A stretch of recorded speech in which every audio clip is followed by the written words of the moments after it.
যারা রাজনীতি করে তারা তো, রাষ্ট্র একটা জাগতিক ব্যাপার, তাই না? এটা একটা জাগতিক দুনিয়াবি কারবার, দুনিয়াবি কাজ কারবার। যদি একসময় রাজনীতি ঠিক ছিল জনসেবা, অবস্থা সম্পন্ন প্রভাবশালী মানুষগুলা জনসেবার লক্ষ্যে রাজনীতিতে আসতো, এখন সে সংস্কৃতি নাই। ওকে, এখন যারা টাকাওয়ালা, রাজনীতি ওদের পেশা, ওরা টাকা কামাই করে, কোন উপায় কামাই করে এটা দেখার বিষয় না। তারা রাজনীতি করেন, নেতা হবেন, বিরাট অঙ্ক খরচ করেন, নমিনেশন কিনেন, দল তৈরি করেন, জনগণের পিছনে খরচ করেন। এটা একটা ইনভেস্টমেন্ট, একটা ইনভেস্টমেন্ট, একটা বিনিয়োগ। কারণ এটা দুনিয়াবি কারবার, এখানে পরকালে, এখানে দুনিয়াবি আমার যশ খ্যাতি সুনাম ক্ষমতা দাপট, আর এখন ক্ষমতা যেতে পারলে অনেক আরও অর্থনৈতিক সুযোগ সুবিধা আছে। কিন্তু আপনার প্রশ্ন হচ্ছে ধর্মীয় দলগুলি টাকা খরচ করে, টাকা দিয়ে আপনার এটা মেকানিজম করে ভোটারদেরকে টেনে এনে ভোট দিয়ে সিল মারানো, এটার কেন করলেন তারা? এটা হলো আপনার প্রশ্ন। মানে এই কাজে ইসলাম প্রশ্নবিদ্ধ হচ্ছে না, ইসলাম প্রশ্নবিদ্ধ হবে, হ্যাঁ, এটা আমারও একটা প্রশ্ন, যে এই জাগতিক দুনিয়াদারি কাজের মধ্যে টাকা খরচ করে তারা যখন মানে অনৈতিক পন্থায় লোকদেরকে আনলো, আপনারা কেন আনলেন? প্রশ্নবিদ্ধ হবে। এটা ইসলাম এরকম না। তাহলে এটাকে ইসলামী দলগুলি করলেন কেন?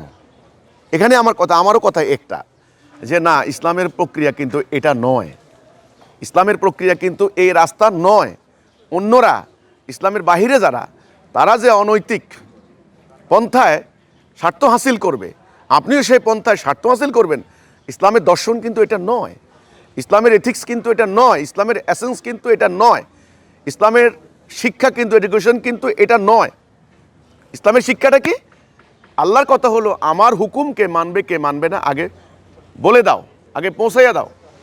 যারা হুকুম মানবে বলে আত্মায় স্বীকার করবে, মানে কালবে তার স্বীকৃতি দিবে, মনে প্রাণে বিশ্বাস করবে আমার হুকুম হক সত্য, তাদেরকে নিয়ে পবিত্র জেহাদের মাধ্যমে, জেহাদ মানে আপসহীন সংগ্রাম, এর মাধ্যমে দিন প্রতিষ্ঠা করবেন।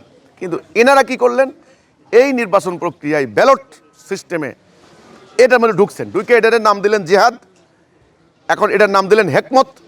অন্যরা যেভাবে যা করে এরা তাই করবেন, অন্যরা যেভাবে টাকা দিয়ে ভোটার কিনেন এরা তাই করবেন, অন্যরা যেভাবে মানে সত্যকে মিথ্যা, গুজব, মানে যা দরকার আর কি, অর্থাৎ সোজা কথা, সিল মারো, এই করো, জোর করো, জাল ভোট, অর্থাৎ যা দরকার এনারা তাই করবেন। এটার নাম দিছে হেকমত, এটার নাম দিছে জিহাদ।